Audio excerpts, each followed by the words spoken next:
information was going to be shared, and we're going to have to take issue with regard to its predominant statement that it's for a benefit to the city with upgrades undefined, undesigned, and unknown to the parkland for the sole benefit of the city, when in fact the benefit will be that the contractor has access to the property in order to build his $25 or $30 million project. Be that as it may, there is other language that says they're going to replace. That is not outrageous, and I think someone else could substantiate that, and I could document that if you would like. But we're replacing it with trees that anywhere in the city for $500. We're saying there's going to be substantial upgrades or upgrades to the park, but we don't know what they are. And I'm referring to page 3, item B, natural resource mitigation. Okay, whereas it says users shall pay a fee of $500 to the city. I think that the citizens would be shortchanged by a couple of $100,000. The types of trees or forage, I'm not exactly sure if I'm going to pronounce it right, japonicas, they're actually the second most popular tree in Paris, France for treescapes. So it's they're very valuable asset. They could be trimmed back, they could be saved, but we're concerned that there's no control over what's happening, not only with them, but with the whole park. Don't steal my time yet. There's been an addition to the resolution. I don't know if it's a copy you have. I have a copy of the resolution. There's been an amended one that has said there's in there now that the developer cannot take a tree down without first getting permission from the Well, city. I know that, but what we should do is assign a value and know what he's exposed to, 1. 2, it also says restoration. If we go to page 4, item 5, upon expiration of the term, the user shall restore the zone to the pre-agreement condition or to an improved condition as part of the anticipated upgrade to the parkland to be performed by the user, which is the redeveloper. This document, this resolution, is actually an amendment to the redevelopment plan, an agreement that is in place. The reference to the park is in Article 2, specifically subparagraph 2.8, I believe.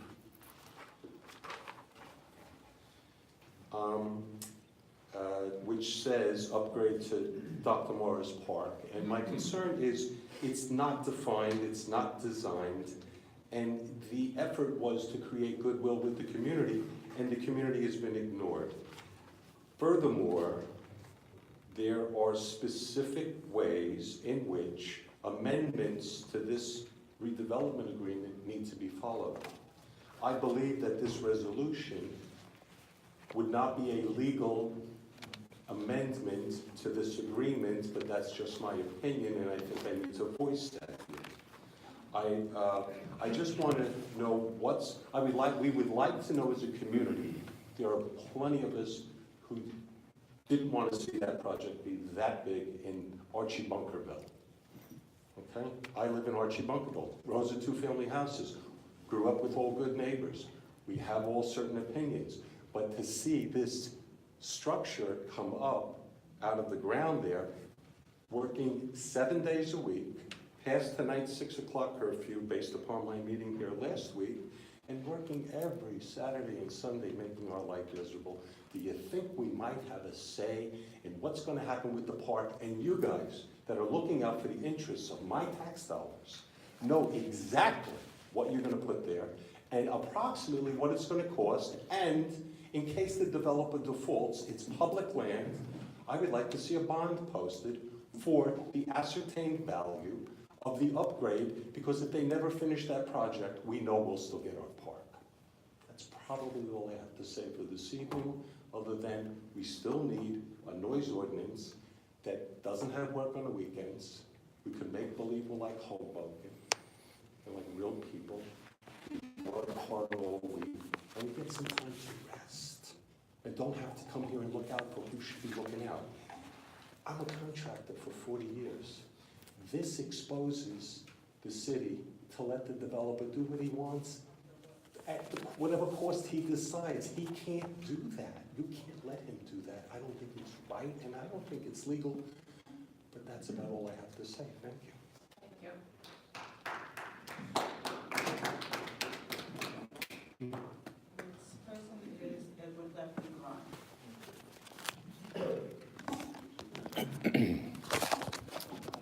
Good evening. My name is Lefty Grimes, 213 Avenue B. I've been doing a wheelchair war for a couple of years here in Bayonne, fighting for wheelchair access. If you walk around, you'll see steps everywhere in Bayonne. It's horrible. And today, this morning, we actually got our 14th ramp in Bayonne, the hard way. I went back to the woman on 44th Street. They sell wheelchairs, but they didn't have a wheelchair ramp to get in there. And in the video, I started yelling at her, and I called her an idiot. I called her horrible things, and she came out and assaulted me, smacked me, and knocked me down. We went to court, and I dropped the charges if they put a ramp in. They put a ramp in. So today I went there, and I apologized to her for yelling at her, and I asked her to help me with this, because nobody else is helping us with this issue. It's disgusting. I've seen pharmacies in Bayonne that have no ramp. The new pharmacy that was put in, we made them put a ramp. Another one who assaulted me. Doctor's offices in Bayonne. There's some doctor's offices that have 20 steps to get up there. We used to have a Motby in Bayonne, and we need to do more for the vets that are still alive, that are in wheelchairs, that can't get around this town. It's disgusting. Churchill's on Broadway just redid their whole facade. They put in new windows, new door, everything. They still have a step there. And I got the owner on camera. I said, what are you doing? Why are you putting all this new stuff in? You put all this money into it, and you didn't put a wheelchair ramp in. What's wrong with you? He says, the council let it slide. It's grandfathered in. That's not an answer for me. I'm sorry. That's crap. And I got him on video saying that. And I'm calling him out. And I don't even know what it's called now. It used to be Churchill's. Midtown Pharmacy. Midtown Pharmacy. Oh my God. I drove past there the other day. I had to slam on my brakes. They didn't have steps there before. But now, the old Midtown Pharmacy, which is a new place now, they have 2 huge steps coming out into the street. 2 huge steps. Somebody approved that. Who approved that? And how do you approve something like that? The crossing guard told me on video that all that was done at the same time. They redid the ramps, they redid the whole bus stop, the whole corner on 32nd and the Boulevard was redone. Those steps were done at the same time, so maybe the owner gave the guys a couple of bucks to do extra work. But they did the wrong thing. They took that bag of cement and they were hurtful with that bag of cement. They could have been helpful, but they were hurtful. A bag of cement can do a lot for someone's life. Someone in a wheelchair. The people in this room have seen the kids in wheelchairs in this town, and so have you all. There's a kid with cerebral palsy, there's a kid with cancer. These are kids 10 years old that have their whole life ahead of them, and we're giving them more hoops to jump through in life in Bayonne. Why? Why isn't the permitting department enforcing the ADA? Why aren't you make them put teeth in this bill? It's disgusting. I was shocked. And it's Christmas time, and it's in the Bible, and I know there's some Christians up here, and it's in the Bible that what we do to the least of us, we do to God. And we need to really help the sick people in this town, the people that are in wheelchairs. And you don't see them much, but I do see them around. They are out there. And it's sad when you see a kid with their whole life ahead of them, and we're giving them more hoops for them to jump through. I interviewed some of these families, and they said to me, well, we know we can't go here. We have to go 10 blocks this way, 20 blocks this way. And they don't have time to come to these council meetings and fight. They got a sick kid at home. So I'm here fighting for them. And I'm telling you, you need to do something about this. We need to help the vets, the disabled vets, and these children. And can we find out why that was done on 32nd and Boulevard? Those are new steps. If you Google map it, it wasn't there in August, and now it's there. Huge steps, and it's a tripping hazard. It's crazy. So that's all I have to say. Thank you.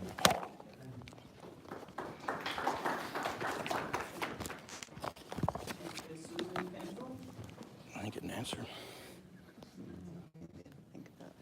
Yeah. Thank you. My name is Susan Fensel. I've lived at 32 West 46th Street for over a dozen years. The resident redevelopment project near our home has wreaked havoc on our quality of life. The very early construction noise on almost every Saturday and Sunday, morning, daytime, and evening, has taken a toll on taxpayers